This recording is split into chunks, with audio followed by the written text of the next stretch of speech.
This is Libby, and I'm going to be looking at trench warfare for medicine in World War One. The Western Front. The Western Front was the area in Belgium and France where the Allies fought the German Imperial Army from 1914 to 1918. In July 1916, many British lives were lost when they tried to penetrate the German line at the Somme. Mines were used at Arras and Ypres in 1917 to try and reduce losses on the scale of the Somme. More medical posts were set up in 1917 to prepare for anticipated casualties at a planned offensive on the Ypres salient. The Germans had retreated to the Hindenburg Line by April 1917. At the Battle of Cambrai in November 1917, the Allies suffered many casualties as they successfully broke the German defence with tanks. So let's just recap on all the information we've just talked about. So by April 1917, the German Imperial Army on the Western Front had retreated to the Hindenburg Line, which is in France. And the Battle of Cambrai took place in November 1917, where the Allies suffered many casualties. So let's talk about trench warfare on the Western Front. Most of the fighting on the Western Front was carried out from trenches. The design, organisation and construction of trenches in World War I is described below. A 1916 training manual suggested that trenches were ideally built in 3 parallel lines.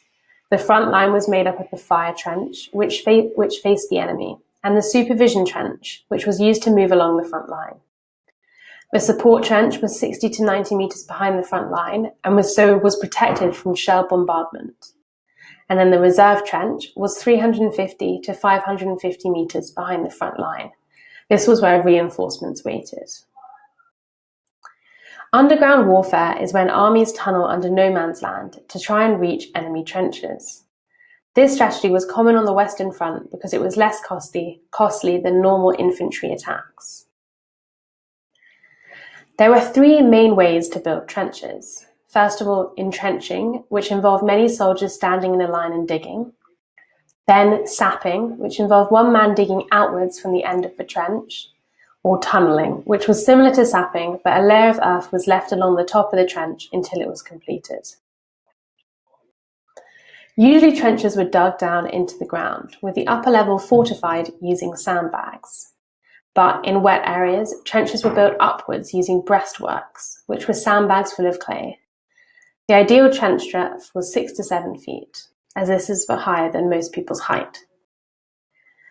So the different types of trenches which were on the front line, as I mentioned earlier, included the support trench, the supervision trench, the reserve trench, and the fire trench. And the trench which was not on the front line would have been the support trench and the reserve trench.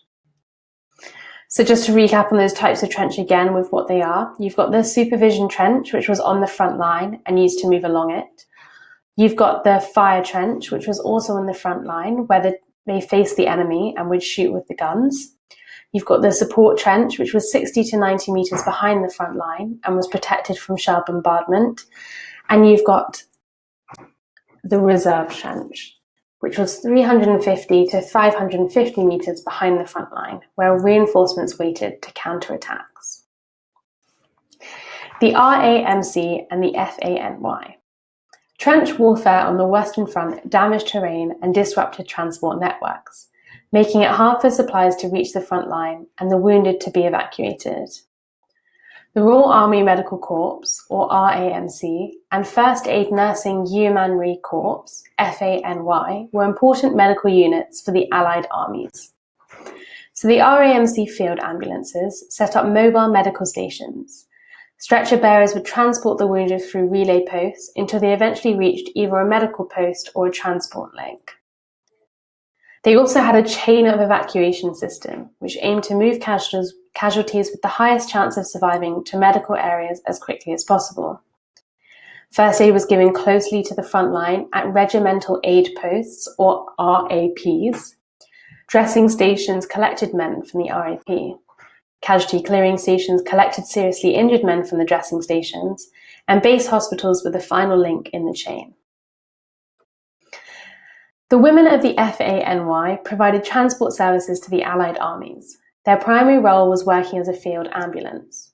Other roles include running a mobile soup kitchen and bathing vehicle, staffing hospitals and convalescent homes, running a hospital canteen, and organising live music events. So, the chain of evacuation system, as I just mentioned, aimed to move casualties with the highest chance of surviving to medical areas as quickly as possible. So let's just remember what these initials stand for the medical units used by the Allied armies. We've got the RAMC and we've got the FANY. So the FANY was the First Aid Nursing Yeomanry Corps, and the RAMC was the Royal Army Medical Corps. So, as I sort of mentioned at the beginning, the Western Front was the area in Belgium and France where the Allies fought the German Imperial Army from 1914 to 1918. So, let's just recap on what the RAMC stands for one more time. We know it's the Royal Army Medical Corps. And to look back on our knowledge from trench construction, we know that there were 3 different types: sapping, entrenching, and tunnelling. So that's everything for trench warfare. Thanks very much for listening.